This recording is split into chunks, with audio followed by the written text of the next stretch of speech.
بسم اللہ الرحمن الرحیم۔ ماہ رمضان ماہ نزول قرآن ہے۔ روزہ بھی رکھیے اور اپنی زبانوں کو تلاوت سے، کانوں کو سماعت سے اور دلوں کو قرآن کریم کے معانی اور مطالب میں غور و تدبر سے معطر اور منور بھی کیجیے۔ وہ خوش نصیب انسان جو بندوں کے نام، اللہ کے پیغام اور کلام کو سمجھنا اور اس پر عمل کرنا چاہتے ہیں، ان کے لیے ہر روز نماز تراویح میں پڑھے جانے والے ایک پارے کا خلاصہ پیش کیا جا رہا ہے۔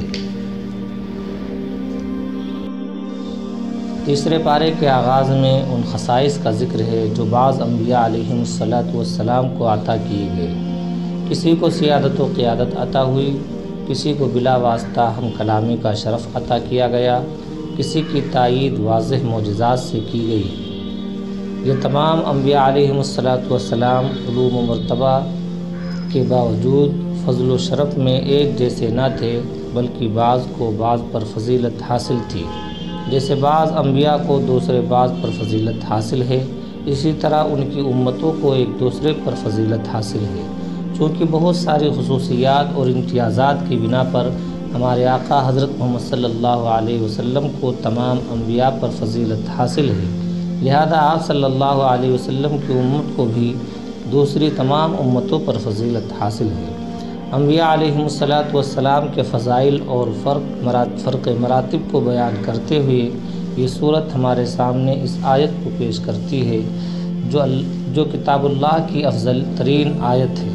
میری مراد آیت الکرسی ہے، جو 50 کلمات اور 10 جملوں پر مشتمل ہے۔ اس میں 17 بار اللہ تعالیٰ کا ذکر آیا ہے، کہیں صراحتاً اور کہیں اشارتاً۔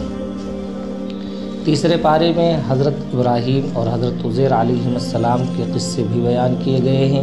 حضرت ابراہیم علیہ السلام کا وہ قصہ بھی جب انہوں نے نمرود بن کنعان جیسے سرکش اور متکبر بادشاہ کے ساتھ مباحثہ کیا تھا، اور وہ قصہ بھی جب انہوں نے اللہ تعالیٰ سے درخواست کی تھی کہ مجھے مردوں کو زندہ کرنے کا منظر دکھایا جائے۔ یوں ہی حضرت عزیر علیہ السلام کے دل میں ایک تباہ شدہ بستی کو دیکھ کر خیال پیدا ہوا تھا کہ نامعلوم اس بستی کو دوبارہ کیسے زندہ کیا جائے گا۔ چنانچہ خود ان پر 100 سال کے لیے موت مسلط کر دی گئی، پھر انہیں زندہ کیا گیا۔ سورہ بقرہ کے مطالعے سے پتہ چلتا ہے کہ اس صورت میں 5 جگہ احیاء موتیٰ یعنی مردوں کو زندہ کرنے کا موضوع ذکر کیا گیا ہے۔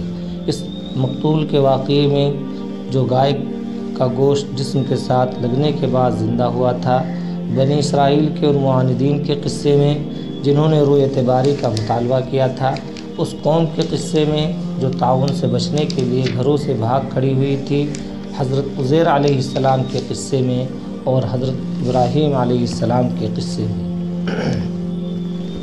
دین اسلام انسانیت، انفاق فی سبیل اللہ، اخوت و محبت اور فضل و احسان کا دین ہے۔ انسانی فلاح کا کوئی پہلو ایسا نہیں جس کی قرآن نے دعوت نہ دی ہو، اور نیکی کا کوئی ایسا کام نہیں جس کی اسلام نے ترغیب نہ دی ہو۔ سورۃ البقرہ میں انداز بدل کر انفاق فی سبیل اللہ کی فضیلت بیان کی گئی ہے اور اس کے آداب بھی بتائے گئے ہیں۔ سب سے پہلے اللہ تعالیٰ کی راہ میں خرچ کرنے والوں اور اخلاص کی بنا پر انہیں حاصل ہونے والے ثواب کو اس کاشتکار کے ساتھ تشبیہ دی گئی ہے جو زمین میں ایک دانہ بوتا ہے اور اس سے 7 بالیاں اگاتی ہیں۔ ایک ایک بالی میں 100 دانے ہوتے ہیں۔ یوں کاشتکار زمین کو ایک دانہ دے کر اس سے سینکڑوں دانے واپس لے لیتا ہے۔ یہی حال اس شخص کا ہوتا ہے جو اللہ کی رضا کے لیے 1 روپیہ خرچ کر کے سینکڑوں بلکہ ہزاروں لاکھوں نیکیاں حاصل کر لیتا ہے۔ دوسری طرف وہ شخص ہے جو محض دکھاوے کے لیے صدقہ کرتا ہے، اسے اس کسان کے ساتھ تشبیہ دی گئی ہے جو اپنی فصل ایسی چٹان پر بوتا ہے جس پر مٹی کی ہلکی سی تہ بچھی ہوتی ہے۔ اگر تیز بارش ہو جائے تو مٹی اور بیج دونوں بہہ جاتے ہیں، جس کی وجہ سے اس کی ساری محنت ضائع چلی جاتی ہے۔ صدقہ خیرات کے شرائط و آداب بیان کرتے ہوئے فرمایا گیا، مناسب بات کہہ دینا اور درگزر کرنا ایسے صدقات سے بہتر ہے اور خیرات سے بہتر ہے جس کے بعد دل آزاری کی جائے۔ دوسرا حکم یہ دیا گیا ہے کہ اے ایمان والو، اپنی کمائی میں سے اور جو ہم نے تمہارے لیے زمین سے پیدا کیا ہے اس میں سے بھی عمدہ چیز ہی خرچ کرو، اور ایسی ردی چیز اللہ کی راہ میں دینے کا ارادہ بھی نہ کرنا جو اگر تمہیں دی جائے تو تم کبھی نہ لو، سوائے اس کے کہ تم چشم پوشی کر جاؤ۔ تیسرا حکم یہ دیا گیا کہ اگر تم صدقات اعلانیہ دو تب بھی اچھی بات ہے، اور اگر تم چھپا کر ضرورت مندوں کو دو تو یہ تمہارے لیے زیادہ بہتر ہے۔ سورہ بقرہ میں جو شرعی مسائل بیان کیے گئے ہیں ان میں ہمارے دور کا ایک اہم مسئلہ حرمت ربا بھی ہے۔ سود خور کو اس شخص کے ساتھ تشبیہ دی گئی ہے جو جنات اور شیاطین کے اثرات کی وجہ سے خبتی اور دیوانہ ہو جاتا ہے۔ دنیا میں بھی سود خوروں کا حال خبتیوں اور پاگلوں جیسا ہوتا ہے۔ قیامت کے دن وہ قبر سے بھی یوں ہی کھڑا ہوگا۔ اس کے بعد سود پر ایسی وعید سنائی گئی ہے کہ اس جیسی وعید کسی بڑے سے بڑے گناہ پر بھی قرآن میں نہیں آئی۔ ارشاد ہوتا ہے، اے ایمان والو، اللہ سے ڈرو اور لوگوں پر تمہارا جو سود باقی رہ گیا ہے اگر تم واقعی مومن ہو تو اسے چھوڑ دو، لیکن اگر تم نے ایسا نہ کیا تو پھر تمہارے لیے اللہ اور اس کے رسول کی طرف سے اعلان جنگ ہے۔ یہاں یہ امر قابل غور ہے کہ قرآن نے صدقہ کے فضائل و آداب بیان کرنے کے بعد ربا کے نقصانات اور تباہ کاریاں بیان کی ہیں۔ اصل میں صدقہ اور ربا دو متضاد نظام ہیں۔ صدقہ میں احسان، پاکیزگی اور تعاون کا جذبہ ہوتا ہے، جبکہ ربا میں بخل، گندگی اور خود غرضی پوشیدہ ہوتی ہے۔ صدقے میں دیا ہوا مال واپس لینے کی نیت نہیں ہوتی، جبکہ ربا میں اصل زر سے بھی زیادہ لینے کی شرط ہوتی ہے۔ صدقے سے آپس کی محبت بڑھ جاتی ہے، جبکہ ربا سے باہمی نفرت میں اضافہ ہوتا ہے۔ صدقہ کرنے والے کے لیے اللہ کی محبت کا اعلان اور مغفرت کا وعدہ ہے، جبکہ سود خور پر لعنت کی وعید اور اعلان جنگ ہے۔ سود کے نفسیاتی، اخلاقی، معاشی اور معاشرتی نقصانات اتنے واضح ہیں کہ اب سود کے حامی دبی دبی زبان سے ان کا اعتراف کرنے لگے ہیں۔ ربا کی حرمت کا حکم بیان کرنے کے بعد دین، تجارت، باہمی لین دین اور رہن کے احکام بیان کیے گئے ہیں۔ یہ احکام جس آیت کریمہ میں بیان کیے گئے ہیں وہ قرآن کریم میں سب سے طویل آیت ہے، جس سے ثابت ہوتا ہے کہ قرآن مالی معاملات کو کس قدر اہمیت دیتا ہے، اور یہ کہ اسلام دین اور دنیا، عبادت اور تجارت، جسم اور روح سب کو ساتھ لے کر چلتا ہے۔ اس آیت کریمہ میں جو احکام دیے گئے ہیں ان میں سے چند درج ذیل ہیں۔ ادھار کے تمام معاملات میں تحریری دستاویز تحریر کر لینی چاہیے۔ جب ادھار کا معاملہ کیا جائے تو اس کی میعاد ضرور مقرر کر لی جائے، اور میعاد بھی اسے مقرر کی جائے جس میں کوئی ابہام نہ ہو۔ دست بدست تجارت کی صورت میں تحریر ضروری نہیں، چونکہ سورہ بقرہ میں نماز، زکوٰۃ، حج، روزہ، جہاد، صدقہ، ربا، نکاح، طلاق اور عدت جیسے متعدد شرعی احکام بیان ہوئے ہیں، اس لیے اس صورت کے اختتام پر یہ واضح کر دی گئی ہے کہ اللہ تعالیٰ کسی بھی انسان پر اس کی طاقت سے زیادہ بوجھ نہیں ڈالتا۔ یوں ہی صورت کا اختتام جامع ترین دعا پر کیا گیا ہے، جس میں مسلمانوں کو سکھایا گیا ہے کہ وہ بارگاہ الہی میں یوں درخواست کیا کرے کہ اے اللہ، اگر احکام کی تکمیل میں سے، تعمیل میں سے ہم میں سے کوئی غلطی ہو جائے تو معاف کر دینا۔ جب تک مسلمان احکام الہیہ پر اپنے استطاعت کے مطابق عمل کرنے کے ساتھ غلطیوں اور کوتاہیوں پر استغفار کرتے رہیں گے، نیز وہ اللہ تعالیٰ سے دعا اور التجا کرتے رہیں گے تو انشاءاللہ یہود جیسے انجام بد سے بچے رہیں گے۔ سورہ آل عمران، تیسرے پارے کے 8 رکوع تو سورہ بقرہ پر مشتمل ہے۔ اب 9ویں رکوع سے سورہ آل عمران کا آغاز ہوتا ہے۔ یہ سورہ بالاتفاق مدنی ہے، اس میں 20 رکوع اور 200 آیات ہیں۔ چونکہ اس سورت میں حضرت عمران کے خاندان کا قصہ بیان کیا گیا ہے، اس لیے اس کا نام آل عمران رکھ دیا گیا۔ اس سورت کی فضیلت کے بارے میں صحیح مسلم میں حضرت ابو امامہ رضی اللہ عنہ سے روایت ہے کہ میں نے رسول اللہ صلی اللہ علیہ وسلم کو فرماتے ہوئے سنا کہ 2 روشن صورتیں یعنی بقرہ اور آل عمران پڑھا کرو، ان دونوں صورتوں میں حد درجہ مناسبت پائی جاتی ہے۔ خود نبی کریم صلی اللہ علیہ وسلم کا ان دونوں صورتوں کو زہراوین یعنی 2 روشن چیزیں یا شمس و قمر قرار دینا بھی ان کے درمیان مناسبت کو ظاہر کرتا ہے۔ ان کے علاوہ ان 2 صورتوں میں اہل کتاب سے خطاب ہے، مگر سورہ بقرہ میں زیادہ تر روئے سخن یہود کی طرف تھا، جبکہ آل عمران میں اصل خطاب نصارہ سے ہے۔ پھر یہ کہ دونوں صورتوں کا آغاز حروف مقطعات میں سے الف لام میم کے ساتھ ہوا ہے، اور دونوں ہی صورتوں کی ابتدا میں قرآن کریم کی حقانیت کو بیان کیا گیا ہے، اور دونوں صورتوں کے اختتام پر جامع قسم کی دعائیں منقول ہیں۔ اس صورت کی تقریباً 80 آیات میں 80 آیات اس وقت نازل ہوئیں جب نجران کے عیسائیوں کا ایک وفد حضور اکرم صلی اللہ علیہ وسلم کی خدمت میں حاضر ہوا۔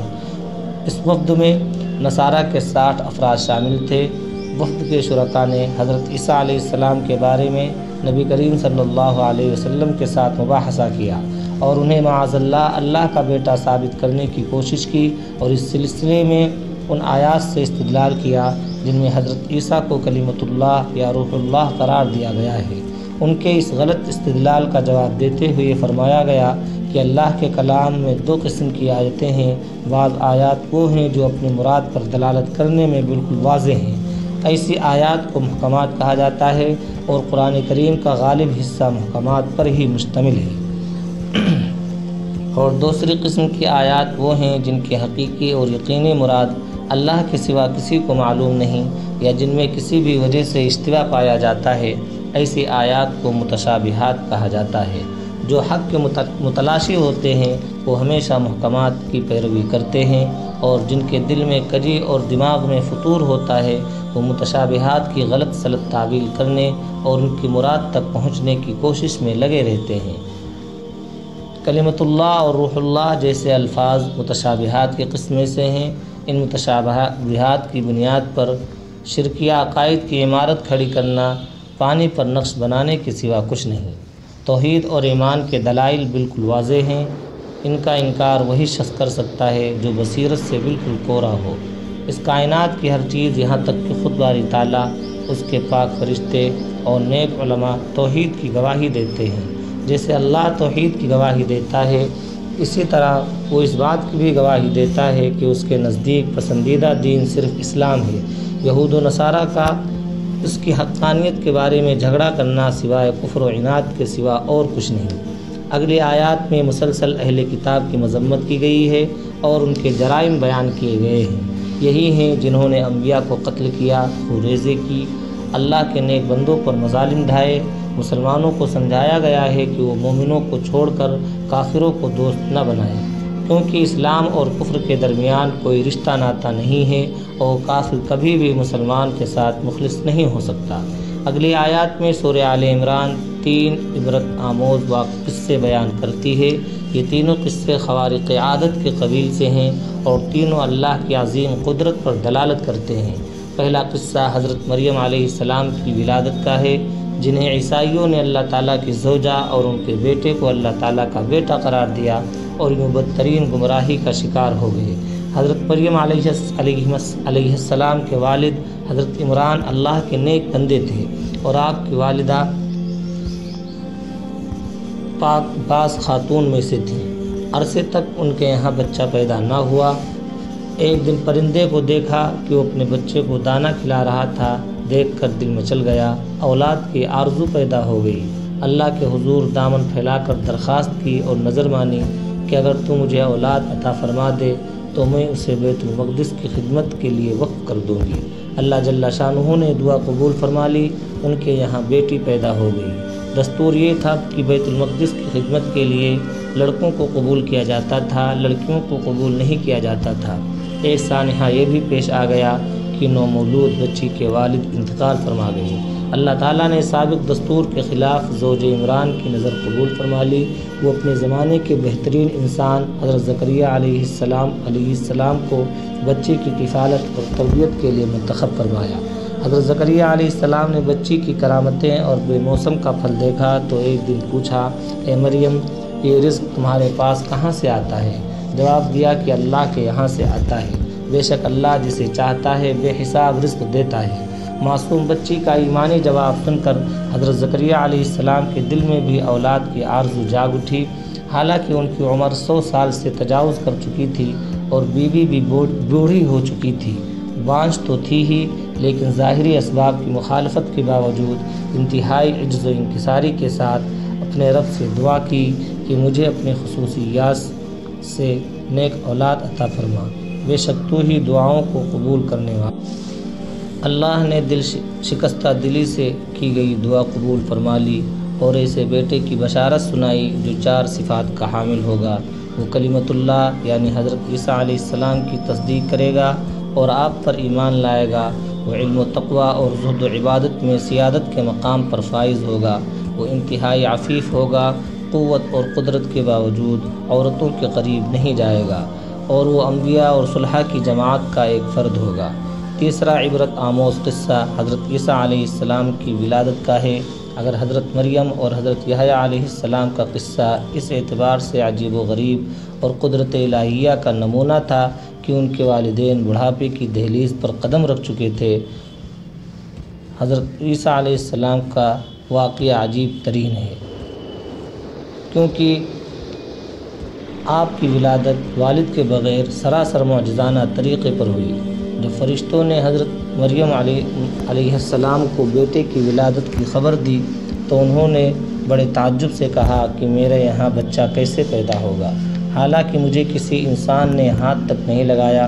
اللہ تعالیٰ کی طرف سے جواب دیا گیا، اسی طرح ہو جائے گا، کیونکہ اللہ تعالیٰ جو چاہتا ہے پیدا کر دیتا ہے۔ جب وہ کسی کام کے کرنے کا فیصلہ کر لیتا ہے تو اس سے کہتا ہے ہو جا، پس وہ ہو جاتا ہے۔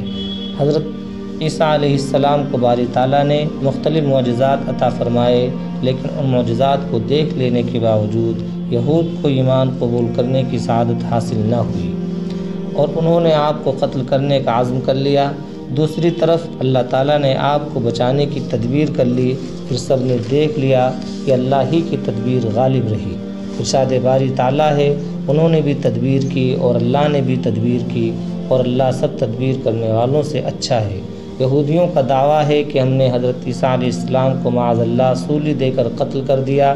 عیسائی کہتے ہیں انہیں سولی دے کر قبر میں دفن کر دیا گیا تھا، 3 دن تک وہی رہیں، پھر قبر پھٹی اور آسمانوں پر چلے گئے اور وہاں رب کے عرش پر تشریف فرما ہو گئے۔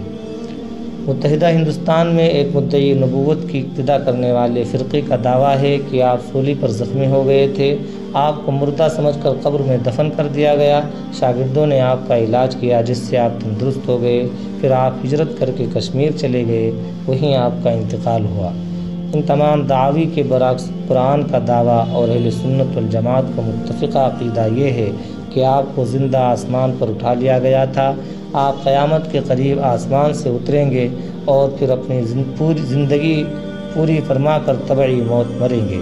سورہ آل عمران میں ہے، جس وقت اللہ نے فرمایا میں تجھے اسی وقت موت دوں گا جو وقت موت کے لیے مقرر ہے، اور فی الحال میں آپ کو اپنی طرف اٹھا لیتا ہوں اور میں تجھے کافروں کے الزامات سے پاک کیے دیتا ہوں اور تیری اتباع کرنے والوں کو قیامت کے دن تک کافروں پر غالب کر دوں گا۔